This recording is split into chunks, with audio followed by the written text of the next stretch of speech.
Hi, doctor Manju Singh this side. आजकल जैसे ही किसी भी बच्चे के मेंसेस इरेगुलर होते हैं या वो टाइम से नहीं आते हैं या स्किप हो जाते हैं, तो एकदम से उनको लगता है कि उन्हें पीसीओएस हो गया है या पीसीओडी हो गया है।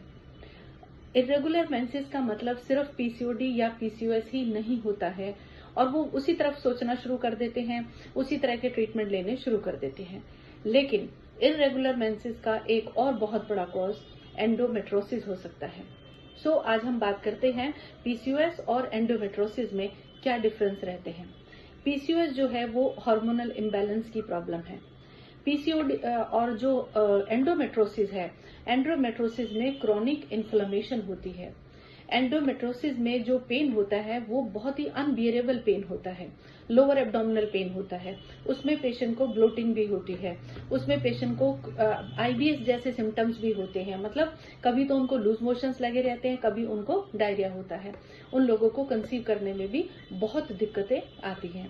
तो एंडोमेट्रोसिस जो है वो इन्फ्लेमेशन के साथ आते हैं, क्रॉनिक बहुत ही सीवियर पेन के साथ आते हैं, ब्लोटिंग के साथ आते हैं और भी कई सारे सिम्टम्स उनके साथ जुड़े हुए होते हैं।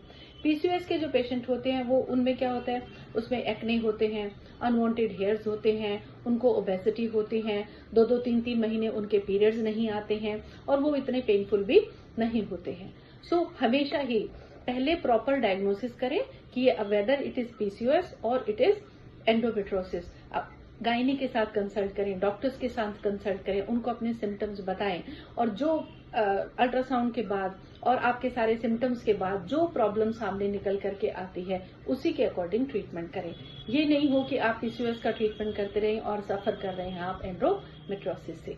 Happy to help you. और हमेशा एंडोमेट्रोसिस में सर्जरी की जरूरत नहीं होती है। हम उसे लाइफस्टाइल से, हमारे आयुर्वेदिक ट्रीटमेंट से बहुत अच्छा और इफेक्टिव ट्रीटमेंट पेशेंट्स को दे सकते हैं। Happy to help you. Thank you.